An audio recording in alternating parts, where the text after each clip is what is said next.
Canada has to distinguish itself now. I'm thinking we need a new kind of leadership for new nationalism. And I don't mean like the old nationalism where it's sort of one of devotion, unquestioned, and often chauvinistic. A new nationalist doesn't really want to give devotion blindly anymore. A new nationalist says a country is only as great as its contribution to the world, and that if we're any good at all, it's because of what we've done for mankind.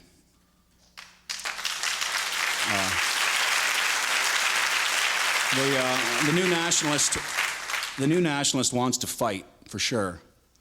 Brother doesn't ask why, there is no why. That's kind of a biker ethos, but I thought it might work.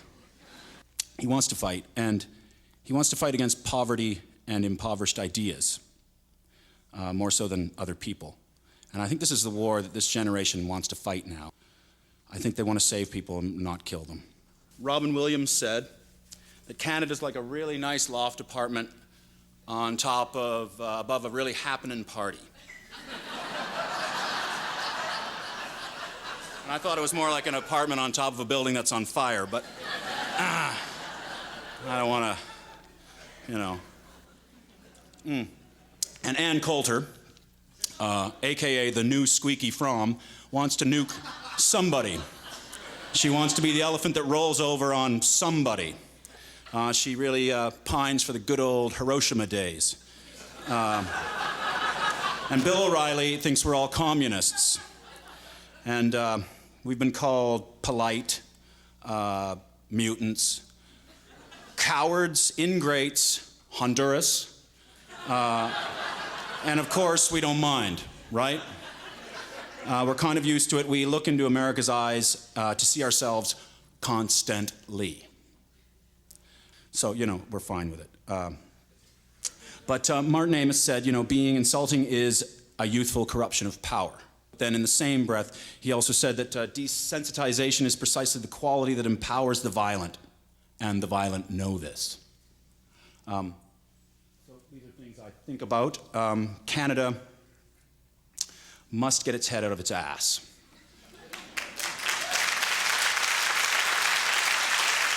And it's got to get its head out of America's ass, too. And distinguish itself, you know? Distinguish itself.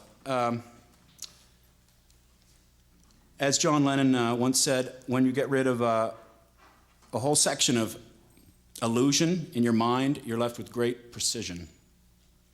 So I'm going to, with that, play a song called 11th Fret, and named probably because I just love the 11th fret on the guitar. You know, it's a misunderstood fret.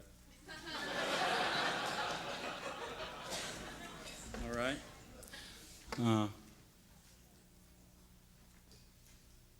Okay.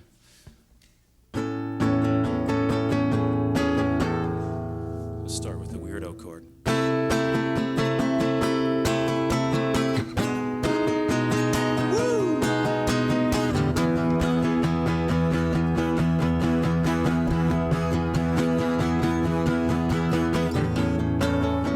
So this is fucking off by degrees, and I suppose we turned out to be not quite Hawaii, but I can float back to sleep, 'cause at least you're lying to me like music that dances from glowing apartments as shadows entwine into a creamy darkness, like jewelry hung down from rich silhouettes, portrays on the sidewalk where wetness reflects all the colors of evening and the onset of lights, like the promise of nothing, sweet nothing tonight.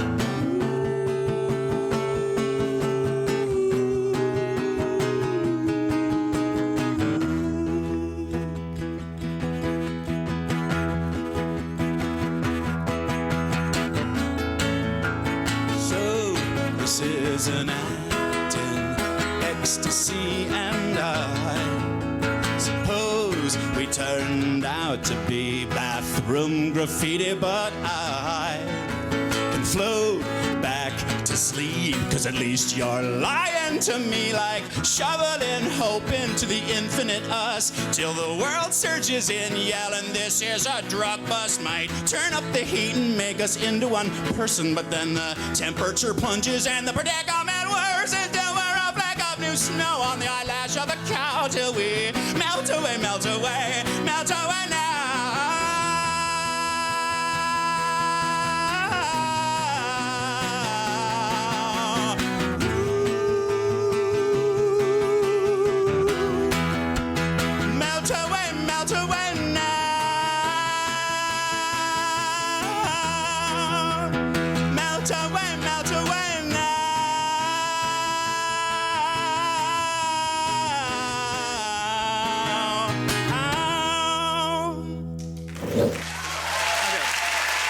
I just want to say, the waterkeeper, Mark Matson's in the house tonight. He's our Lake Ontario waterkeeper. He's a hero. And waterkeepers are sprouting up all over the country. Soon every body of water will have one. And what they can do is go to work for communities. They can identify and prosecute polluters. And it works. And it totally works. And you can really get your teeth into it. And if you're looking for something and you haven't been able to find something, I think you should start here. Yeah, I do. Okay.